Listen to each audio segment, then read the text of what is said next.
Happy last 4 days of TikTok. Today is the 15th, and let's see how far this video goes before the site shuts down.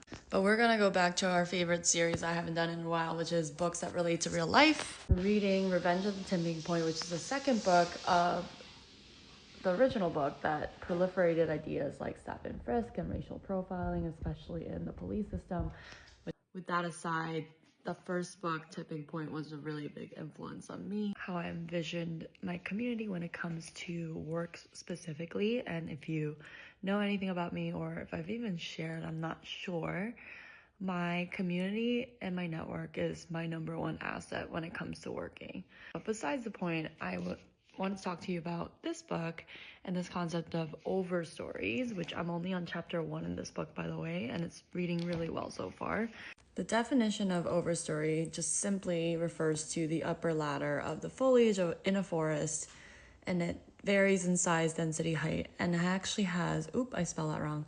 It actually has an impact on the behavior and development of every species down below. So it has that overarching factor that sets the narrative, aka overstory.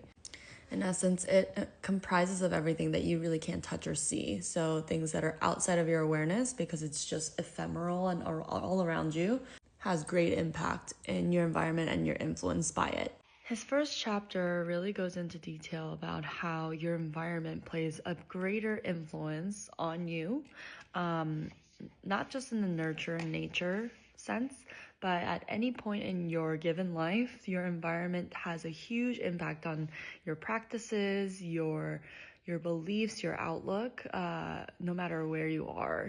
And I recently came out of a very bad environmental situation with work, and I think that's highly overlooked nowadays, where people often, or maybe this is just me, people blame themselves for the situation when in fact it was the environment, the toxic environment or the unhealthy environment that had led you to that conclusion, whether you left or you had a mental breakdown, whatever it is.